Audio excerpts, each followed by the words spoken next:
how...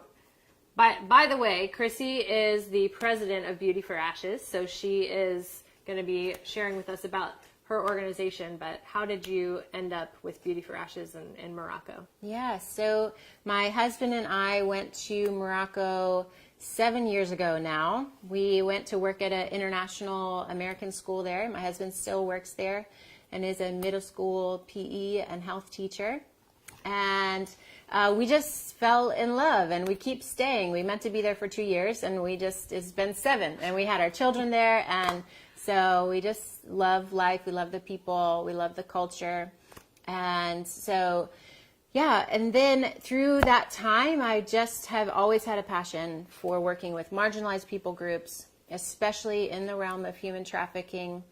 And it's a complicated issue anywhere in the world. And it's been kind of hard to figure out how to get started in that realm. But a friend of mine who's also lived in Morocco for a number of years just returned, and she's the founder of Beauty for Ashes.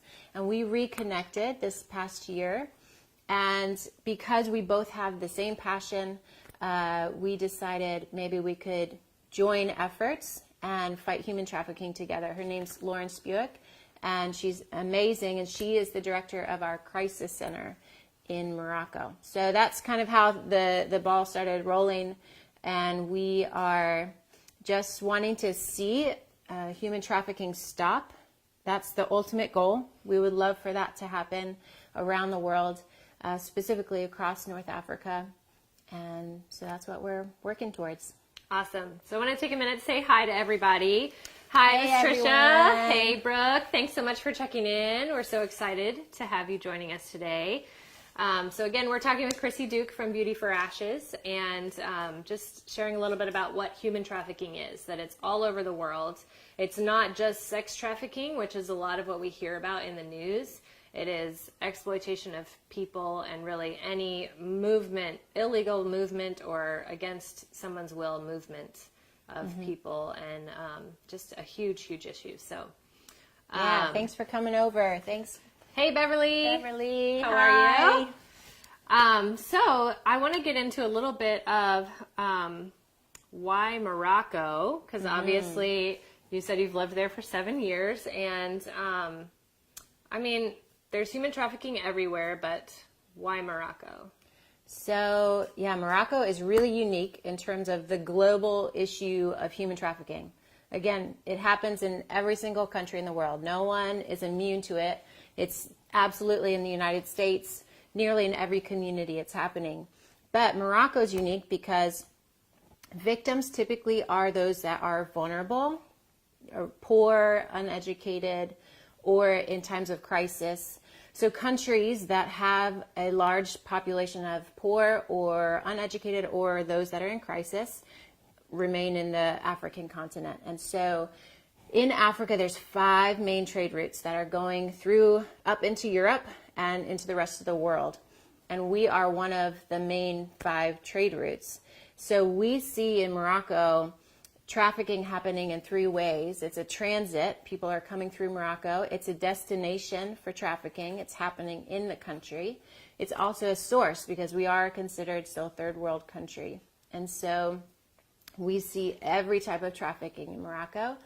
And we are the main trade route that majority of people are being trafficked through. And so in terms of prevention and stopping human trafficking, we are so uniquely situated and can set an example to the rest of the other trade route countries, because Morocco also is one of the only countries in North Africa that has an anti-trafficking law, which is really exciting. Yeah. So that was passed in 2016. So one of our goals and our vision at Beauty for Ashes is to help in the implementation of that law, to help education and awareness about the issue of trafficking. That includes training and educating change makers like lawyers, policymakers. It includes bringing awareness to potential victims, those that are at risk, which is why we do work in girls' detention centers, in youth, in the schools.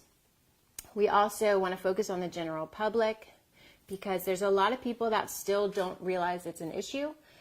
that when you say slavery, they think of when people were taken from Africa into the U.S. and working on the cotton plantations. So when we say modern day slavery, we're talking about, what we've just been talking about, sexual exploitation, forced labor, things like that. So we want to bring awareness to the issue. And then it's also why we started the Crisis Center, is to give girls who are at risk, the government determines they're at risk, and give them an opportunity to not be vulnerable anymore. So we give them housing, vocational training, we do education, counseling, transitional aid to get back into society. So again, Morocco, to get back to the question, it's just such a unique country in terms of all over the world stopping human trafficking, because we're seeing all of it happen. And we have an opportunity to really just almost create a barrier for that main trade route into the rest of the world. Wow. Okay, so quick minute to say hello to everybody that's checked in with us. Hi, Nancy. Thanks so much for stopping in today. We're excited to see you. Thanks for listening and watching. Thanks for being here with us. So we're talking with Chrissy Duke from Beauty for Ashes, and just to give people who don't have a really good perspective of where Morocco is, I know before I knew that you lived there and everything, I was like, Morocco, where's that? So it is in Africa. Mm-hmm. It is just south of Spain. Yes. So if you look at the Mediterranean Sea, how much space is there really between Morocco and Spain? Yeah, it is actually the closest country, North African country, to the rest of Spain. It's very close. It's just a hour to 2 hour ferry ride. Okay. So it's really close. And you just are crossing the Mediterranean Sea. And that's why, again, we see so much movement through Morocco, because it has the shortest distance that you have to cross. In fact, there's even an area in Morocco that's owned by Spain. It's a Spanish enclave. And so simply refugees could just cross it's a fence, and they would technically be in Europe. So we also have that scenario as well. Gotcha. Mm-hmm. So we were hoping today to be able to live switch to some imagery so that you guys could see some of what, some pictures and some slides to showcase what Beauty for Ashes does, but our switcher did not arrive. As I said, we're in Virginia, and StoryPoint Films operates out of O'Fallon, Missouri. So sorry about that, guys, but we will do our best to verbally explain to you the imagery that we had planned. But yeah, hey, Debbie, thanks so much for checking in with us today. We're excited to have you here. Hey, Vic, thanks so much for saying hello. Shoot us a comment. And hey, just to let you guys know, we're going to talk a little bit more about what Beauty for Ashes does in Morocco. But at the end, we're going to take your questions. So put us some questions on here, and we'd love to answer your questions live. So Morocco's just south of Spain, and it really is a huge trade route for trafficking. Tell me, go into a little bit of the two different locations that you have in Morocco and how Beauty for Ashes is using those in conjunction, working together. Just describe a little bit more in detail the two pieces of Beauty for Ashes. Yeah, so we have the privilege to be in two different cities in Morocco. One is Fez, which is kind of centrally located, and that's where our crisis center is. And it's there that we're able to provide the home for girls who are at risk. And it's also there we do some outreach in the community for victims or again, those that are at risk to human trafficking.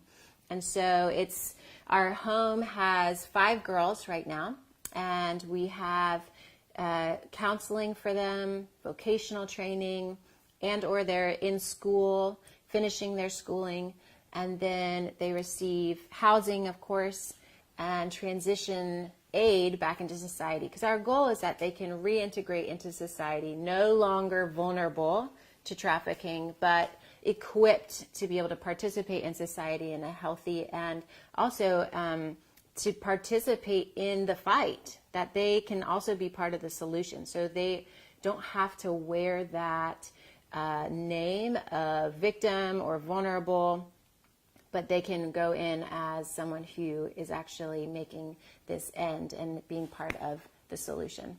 So I just want to take a moment, and I think sometimes we kind of gloss over like human trafficking. It's a word, it's a buzzword, or even sex trafficking. So you're talking about at-risk women. So these are women who either have been or have the potential to be exploited. Exactly. And so I just want to take a moment to acknowledge the significance of that. Like these women's lives have been completely uprooted, completely overturned, and just huge impact on someone's Absolutely. personal well-being. Right. So maybe a story or something that could share a little bit of the impact and the emotional side of that. Right. So, for example, some of the outreach we do is with sex workers, prostitutes, commercial sexual exploitation in the community. There's a park in particular that is known for that type of work. And so we go there, and the team goes there, and we offer just food or conversation. And it's really just an opportunity for us to build relationship, to show potential victims or victims that they matter, that we care. And in that opportunity, we've met a number of people. One woman in particular, she is a prostitute, and she has 6 children. One of which is 16 years old, and she goes with her to work. Wow. And so some of the efforts that we're making is to work with the mom to put her no longer out there in the park, but in school or in a vocational training, and to aid in that transition. And again, a lot of it comes down to education and awareness. It's starting that conversation. There are other opportunities. This is not the only way. This is actually illegal because of the age. So there's just, it can even be just a conversation that can make that change, which is so amazing and so exciting.